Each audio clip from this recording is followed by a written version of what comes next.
Hari ini yang dilakukan adalah OJK bersama Bursa dan KSCI telah mengajukan proposal solusi yang pada prinsipnya menjawab keseluruhan concern dan isu yang terkait dua hal utama tadi. Dan kemudian kami sudah memiliki rencana untuk melakukan pemenuhan atas semua isu yang terkait. Kiki, Ketua. Assalamualaikum warahmatullahi wabarakatuh. Selamat sore, salam sejahtera untuk kita semuanya. Pertama, terima kasih atas kehadiran rekan-rekan wartawan yang saya banggakan dan hormati hadir di gedung Bursa. Saya dan Bu Kiki sesuai komitmen kami hari ini juga berkantor di gedung Bursa Efek Indonesia ini. Tadi seperti rekan-rekan ketahui, sesuai dengan kesepakatan dan jadwal kami OJK, kemudian juga SRO yang dalam hal ini dihadiri oleh perwakilan dari Bursa Efek Indonesia dan juga dari Kustodian Sentral Efek Indonesia. Tadi juga ada rekan-rekan dari Danantara ikut hadir dalam pertemuan dengan tim analis dari Index Provider Global yaitu MSCI.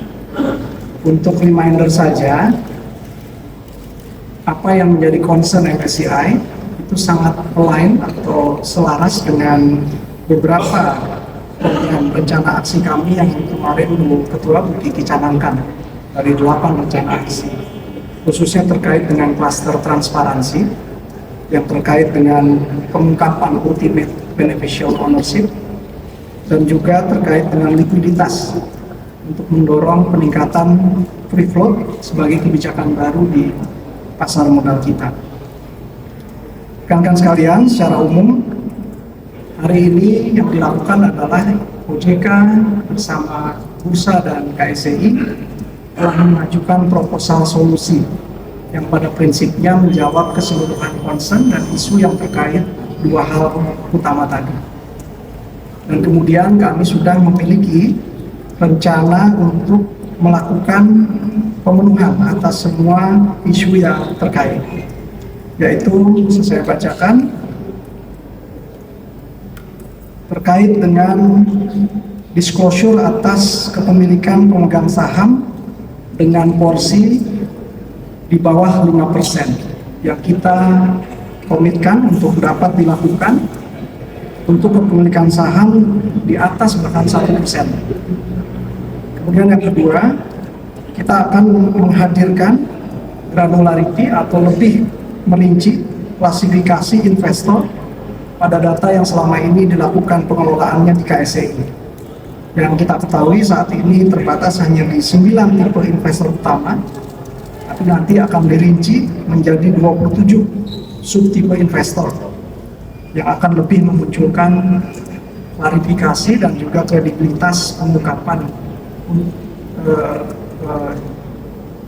beneficial ownership dari kepemilikan saham tersebut. Kemudian juga yang ketiga, kami juga sudah menyampaikan proposal terkait rencana kenaikan free float dari pengaturan saat ini di minimum 7,5% menjadi 15%. Yang tentu pelaksanaannya akan dilakukan secara bertahap dan dilakukan bersama seluruh pelaku dalam hal ini. Teman-teman sekalian, diskusi pada pertemuan itu berlangsung dengan sangat baik dan kemudian kami mencanangkan akan dilakukan kembali pembahasan di level pertemuan di tingkat teknis. Bahkan dari pihak MSCI menyediakan diri untuk memberikan guidance pada saat menjelaskan bagaimana metodologi dan cara perhitungan yang akan mereka lakukan pada akhirnya. Dan kita bersepakat dan kami akan melakukan regular update kepada publik terkait dengan progres apa yang kami komitkan untuk disediakan sebagai bagian dari menghadirkan transparansi dimaksud. Jadi mudah-mudahan ini menjadi progres yang baik yang pada saatnya tentu melalui evaluasi akhir kita berharap akan mendapatkan konfirmasi penerimaan pada saat ini. Demikian mungkin. Meeting dengan MSCI berjalan dengan baik dan konstruktif. Sekarang memang the devil is in the detail, harus detail nanti ke depannya. Tentu kami sebagai market participant juga merasa Ini sesuatu yang nantinya tentu akan makin baik untuk pasar modal kita. Mungkin juga observasi tadi dari Ibu Ketua, satu memang secara makro pasar di Asia memang sedang mengalami tekanan dan juga komoditas juga sedang mengalami tekanan. Dan yang melihat hari ini mungkin dari sisi investor terjadi rebalancing.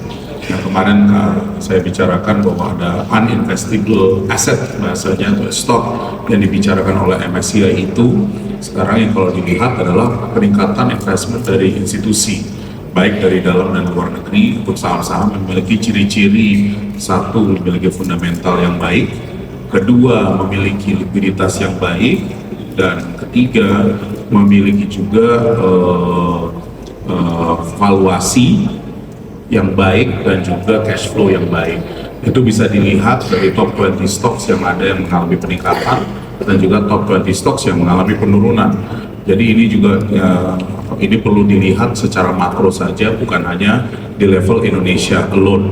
Ya, saya rasa ini rebalancing dan ini menurut saya sih sesuatu yang nantinya akan baik. Nggak semua bakal overnight. Saya tahu waktu tadi siang saja ada beberapa wartawan tanya besok bagaimana. Yang penting adalah progres yang kita lakukan day by day.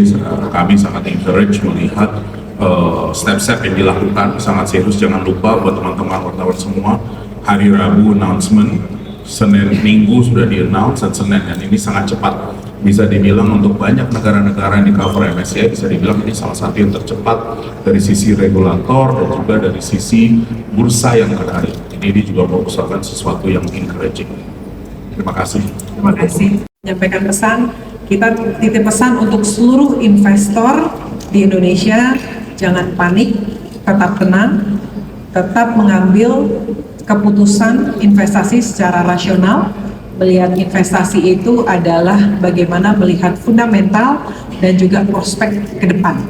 Beberapa hal ingin saya sampaikan bahwa pada hari ini teman-teman media pasti juga mencermati bagaimana market kita pada hari ini ditutup turun 4,88%. Jadi indeksnya di 7.922,73.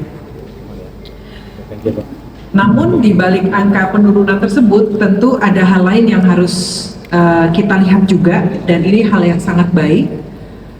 Ternyata setelah 4 hari asing net sell, pada hari ini asing mencatatkan net buy sebesar 654,9 miliar rupiah. Jadi ini berita bagusnya bahwa ternyata foreign buy hari ini setelah 4 hari kemarin net sell dari foreign.